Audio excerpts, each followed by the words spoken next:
Dan and Sue are police officers in London. It is a Tuesday morning and Dan is angry. "What's the matter, Dan?" Sue asks. "Look at this," Dan says. "Every day someone steals money from people near the shops. We must stop this." "Yes, of course," Sue says. "But who is it?" "There is a jogger," Dan says. "Every day he runs near the shops. Sometimes he runs into people. Perhaps he steals the money." "OK," Sue says. "Let's go to the shops. Perhaps we can see this jogger." They sit upstairs in a window over the shops. Dan has a radio. They watch the people in the street. "Look," Sue says. "There's the jogger." The young man runs into an old woman and she falls down. The jogger puts his hand on the old woman's arm. "I'm sorry," he says. "Can I help you? Here's your bag." Then a young woman shouts at him. "Don't run here," she says. "It's dangerous. Go away." The young man runs away. Dan talks in his radio. "Quick, stop him. He's running up North Street." A police car stops the young man in North Street. "Are you okay now?" Sue asks the old woman. "Yes, thank you." "Where is that nice young woman? I can't see her now." "Have you got all your money?" Sue asks. The old woman looks in her bag. "No, I haven't. My money's in my purse. But my purse isn't here." "OK, Sue," Dan says. "Let's talk to the jogger."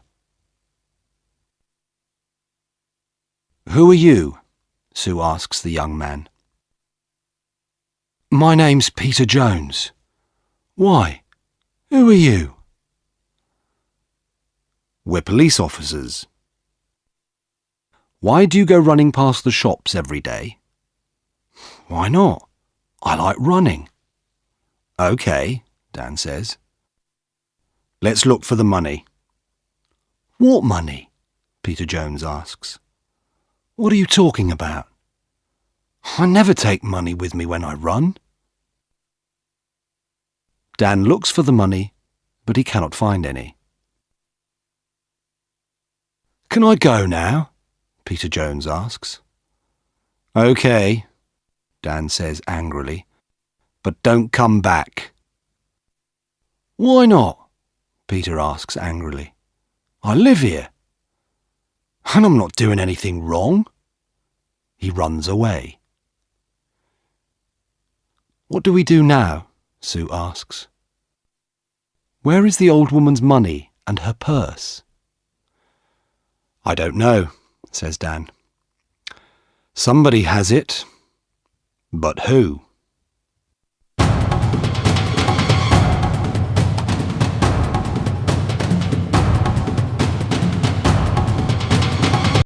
Dan and Sue go back to the shops. "I don't understand," Dan says. "The jogger hasn't got the money, so we must look for someone different." "Look," Sue says. "There's a TV camera over that shop door. Perhaps that can help us." They go into the shop and watch the video. "Look," Sue says. "There's the old woman. She's getting money from the bank and putting it into her purse. Now she's putting the purse into the bag." "Stop the video there," says Dan. Now, look carefully. Is anybody watching her? There are a lot of people in the street, Sue says. I'm not sure. Is it that man with the long hair? Perhaps, says Dan. Let's go on. What happens next? They watch the video. The jogger runs into the old lady. He stops and helps her. She shouts at him and he runs away. Then a lot of people come and help the old lady. Look, Sue says. The long-haired man has her arm. Yes, but that woman has her bag, Dan says. What's she doing with it? Oh, I can't see. There's a man in front of her. Listen, I have an idea, Dan says. You go to the bank tomorrow and take some money out. Why is that a good idea? Sue asks. Because we can watch you, Dan answers. Get a lot of money from the bank and let everybody in the street see it. Take a radio too, so you can talk to me. OK, Sue says. We can do that tomorrow morning then.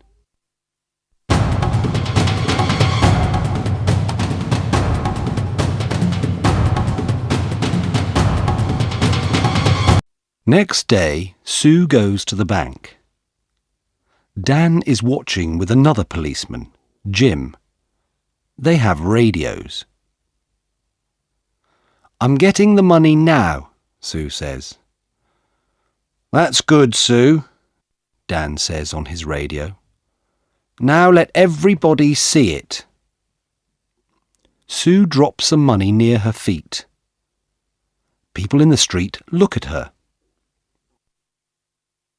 Look, there's the man with the long hair, Jim says. He's picking up the money. Shall I arrest him? No, wait, Dan says. Watch. The man picks up the money and gives it to Sue. Here you are, he says. That's a lot of money. Be careful. Thanks, Sue says. That's okay. The man smiles and walks away. Have you got all the money, Sue? Dan asks by radio. Yes, it's all here, Sue says. What can I do now? Buy some things in the shops and then walk slowly down the street, Dan says. We're watching you. Sue buys some apples, milk, and bread. Then she walks slowly down the street. Dan and Jim watch her go. Is anybody following me?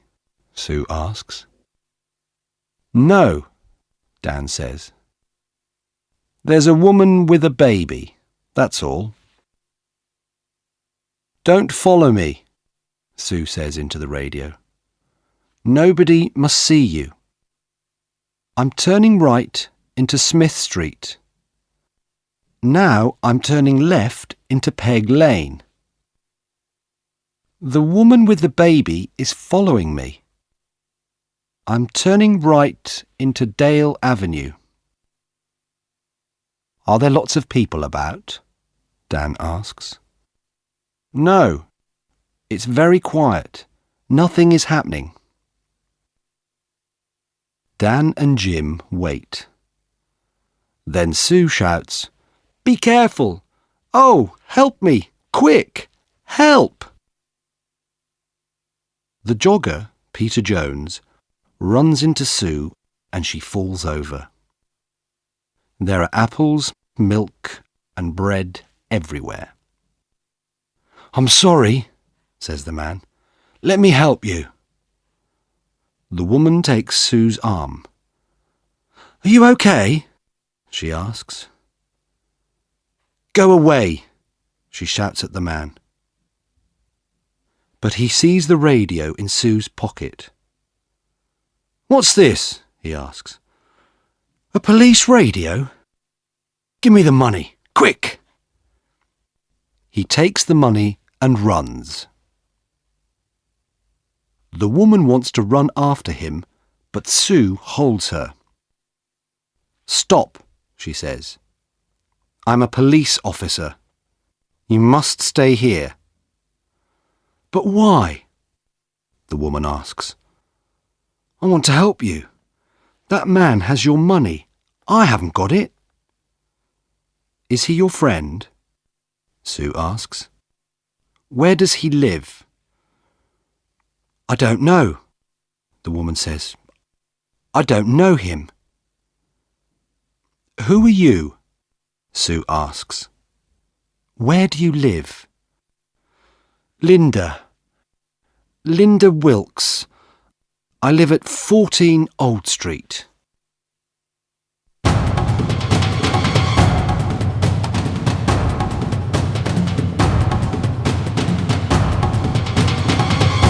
Dan runs up to Sue. Are you okay? He asks. Yes, I'm okay, she says. Go on, Dan. Run. Sue calls a police car on her radio. Dan runs after Peter Jones.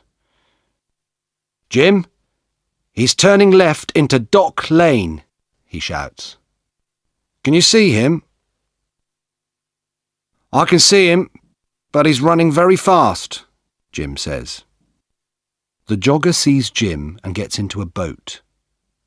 Jim runs to the river and gets into the boat too.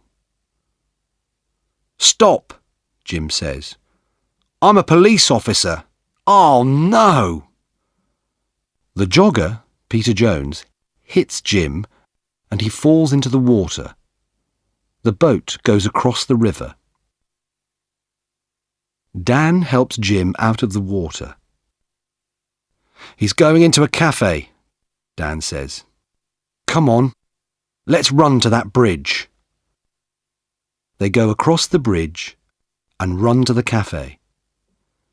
Jim goes behind the cafe and Dan goes in. Is he in there? Jim asks on his radio. Yes, Dan answers. Jim, he's coming out. Stop, says Jim. I'm a police officer. But Peter has a knife in his hand. Jim holds out his hand. Give me the knife, Peter. Stay back, Peter says. I can kill you with this. Jim can see Dan in the door behind Peter. Dan walks out of the door very slowly and quietly. Come on, Peter, says Jim. Give me the knife. Dan takes Peter's arms from behind, and Jim takes the knife from his hand. Dan finds the money in Peter's trousers.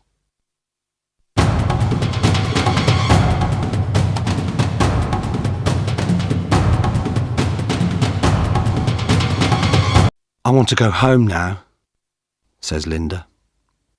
My baby is hungry and tired. Do you know Peter Jones? Sue asks. Do you and Peter steal money from people? No, I don't know him, and I never steal money. Do you know this woman, Peter? Dan asks. No, says Peter. I don't know her. Who is she? Dan and Sue go back to their office. Does Linda work with Peter?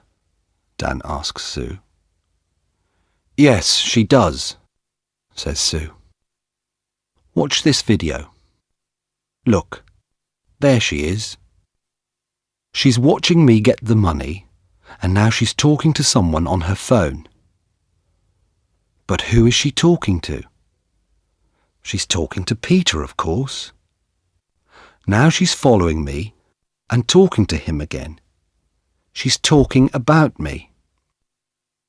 Dan and Sue speak to Linda again. "Can I see your phone, please, Miss Wilkes?" Sue asks. "My phone? Why do you want to see that?" "Well, it remembers a lot of numbers." Sue presses 1 on Linda's phone. Peter's phone begins to ring. Sue laughs. "Let me ask you again, Miss Wilkes. Do you know Peter Jones?"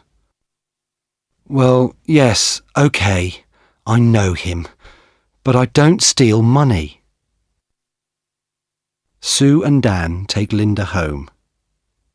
They go into her house. "There's £200 under your bed, Linda," Dan says. "And look, this is the old lady's purse."